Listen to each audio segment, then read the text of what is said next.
I want you to think about having a 21-cup jar, a 127-cup jar, and a 3-cup jar. Drawing and discarding as much water as you'd like, you need to measure out exactly 100 cups of water. How can that be done? Somebody tell me. A 21-cup jar, a 127-cup jar, and a 3-cup jar. How can you measure out exactly 100 cups of water? You got the answer? Well, I would, empty the 3-cup one. Absolutely right. So empty out jug number C, or letter C, dunk that into 127 twice, take out 2 of those, dunk jug A in once, and take out all that water, and you're left with exactly 100 cups of water. You're absolutely right. So 1 A and 2 C's gets you where you need to be. Very good, thank you. All right, now let's see if you can solve these ones. Here we have the exact same issue, but the volume of water in each of the jugs is different. So in problem number 1, jug A now holds 14 cups of water, jug B holds 163 cups of water, and jug C holds 25 cups of water, and you're trying to get to 99 cups of water. We've got 6 problems here. I want you to solve just the first 5.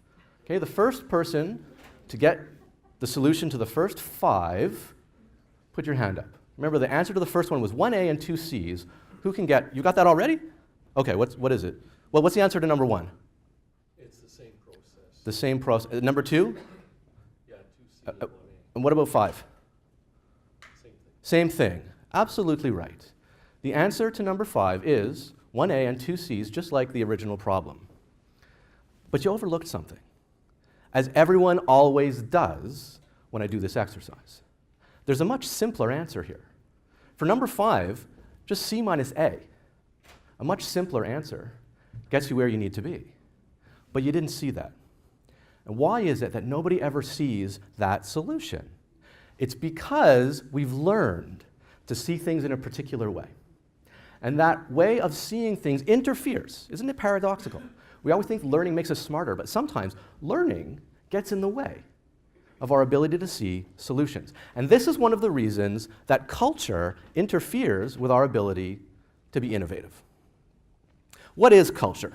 Culture is, this is a big mouthful of a definition from the granddaddy of culture, Ed Schein.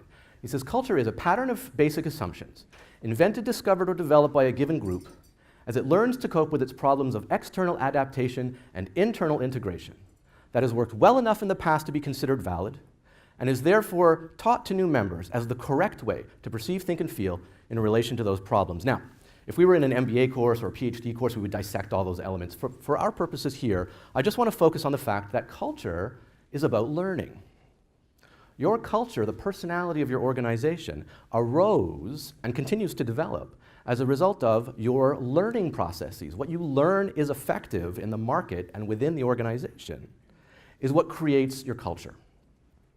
But that culture can interfere with your ability to see things differently and do things differently.